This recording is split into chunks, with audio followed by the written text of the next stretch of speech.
अरे जो तुम ख्वाजा अजमेरी के आस्थाने के जिम्मेदार हो ना, मैं पार्लियामेंट में इंशाअल्लाह ताला ख्वाजा एक्ट के तरमीम का एक बिल लाऊंगा और प्राइवेट मेंबर्स बिल लाकर कहूंगा कि तुम नहीं बनोगे, उसमें पसमानदा को किसी को बनाना पड़ेगा।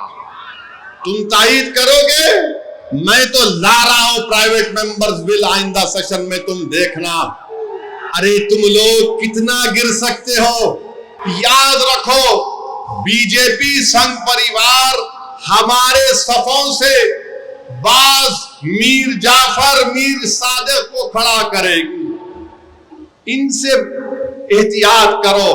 मगर आज मालूम हुआ कि जाफर पाशा में कश्फो करामात भी है। मुझे अभी किसी ने व्हाट्सएप पर भी जाया कि जो इस वफ़ की कानून की ताईद में आ रहे हैं, जो बड़ी बड़ी बातें करते हैं,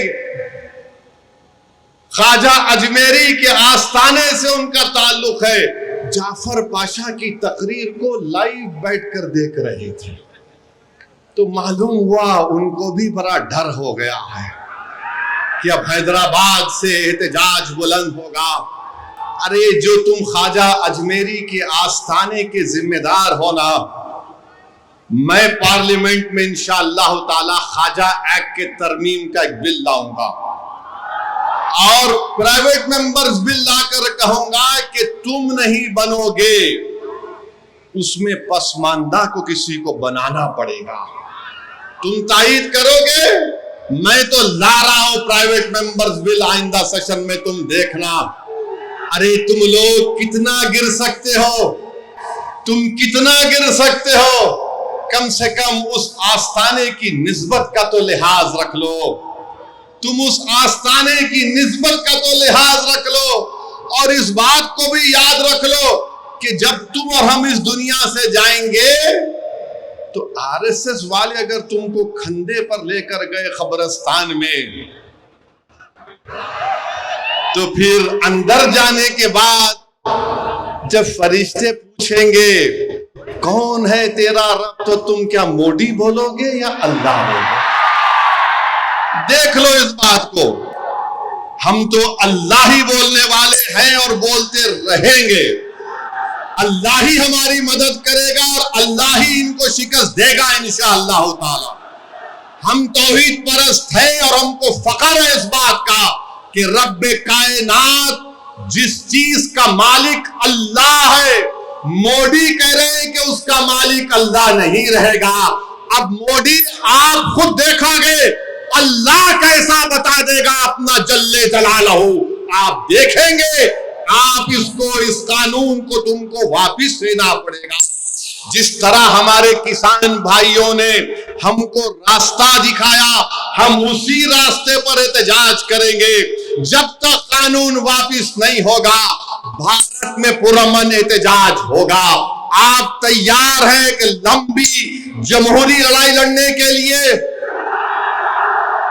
या फिर कोका कोला की तरह उड़ के फिर ठंडे तो नहीं बैठ जाएंगे?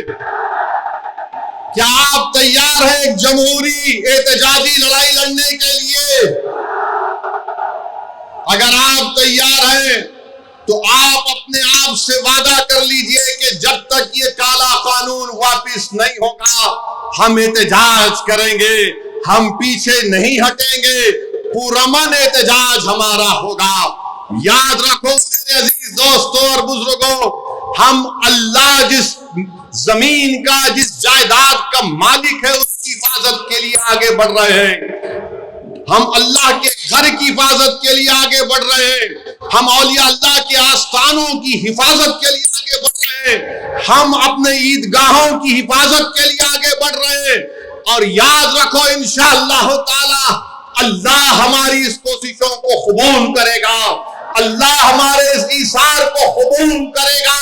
हम जो कुछ भी कर रहे हैं रब्बे कायनात के लिए कर रहे हैं, इसमें कोई हमारे सियासी अगराज व मकासिद नहीं है। इसीलिए कह रहा हूं, जहां कहीं भी एहतजाज होगा उसमें हिस्सा लीजिए। उसको कामयाब करिए। ये कोई सियासी पार्टी का एहतजाज नहीं है, ये इलेक्शन के वोटों को बटोरने का एहतजाज नहीं है। जिस चीज का मालिक है उसकी हिफाजत करने के लिए एहतजाज हो रहा है। पूरे मुल्क में इंशाअल्लाह ताला जो मुस्लिम पर्सनल बोर्ड ने प्रोग्राम बनाया उसमें हिस्सा लीजिए। जो तारीख के दिन आपसे कहा गया लाइट बंद करना, लाइट बंद करेंगे या नहीं बंद करेंगे? नहीं तो बोलेंगे अम्मा 10 मिनट सीरियल आ रहा, आईपीएल आ रहा है ना, खामखा बोल दिए। 10 मिनट लाइट बंद करो ताकि जो लोग हमको बंद करना चाह रहे हैं उनको एक झलक मिल जाए लाइट बंद हुई तो क्या होता है। ह्यूमन चेंज बनाएंगे तो ह्यूमन चेंज हाथ बनाकर आपको खड़े होना है अपने हिंदू भाइयों के साथ, अपने सिख भाइयों के साथ। वो भी आज बड़े तकलीफ में है कि ऐसा कैसा कानून बीजेपी की हुकूमत ने बना दिया। याद रखिए, इत्तेहाद को मजबूत रखिए।